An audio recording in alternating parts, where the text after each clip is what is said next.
Well, now to our top story this half hour. Recently released data by the Energy Information Administration officially confirmed that new records were set in 2015 for U.S. ethanol production and blending. Well, CEO of the Renewable Fuels Association, Bob Dinneen, now joins us live from our Washington, D.C. bureau to speak further on these historic output levels. Thank you very much for joining us, Mr. Dinneen.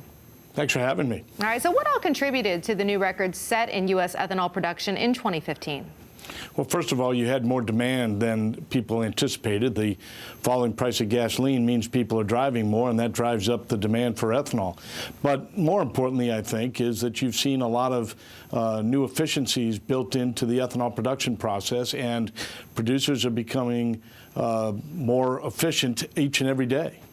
Now, I understand that while these record numbers are impressive, you believe the American ethanol industry was prepared to do even more? Absolutely. We've got 15.5 billion gallons of capacity that is built out.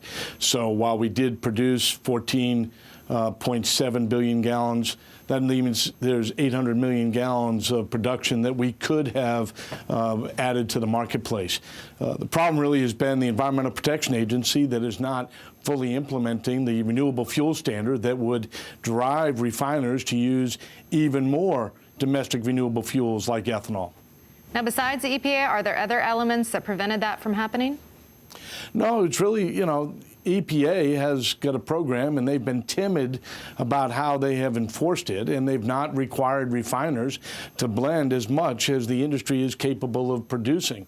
We are looking at building other markets, export markets, and trying to build demand even beyond that which the renewable fuel standard calls for, and we have, in fact, built that out, but we could do more if the government would just simply follow what the Clean Air Act, the statute, requires.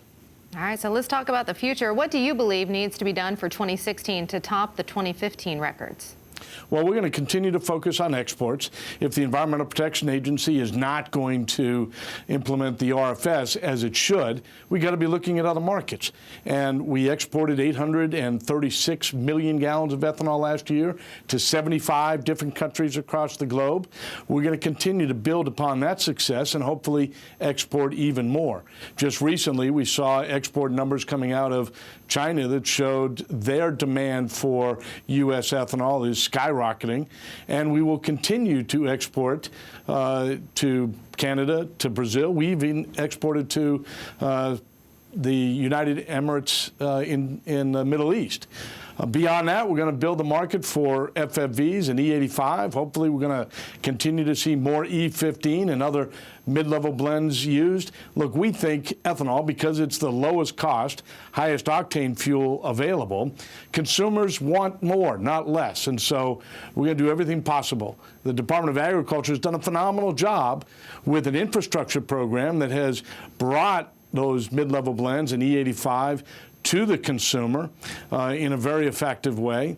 And hopefully next year, as that program continues to see success, demand for ethanol will continue to rise. All right, Bob Dinneen, CEO of the Renewable Fuels Association, thank you very much for your time today. We look forward to speaking with you again in the future. Thank you. Absolutely. Thank you.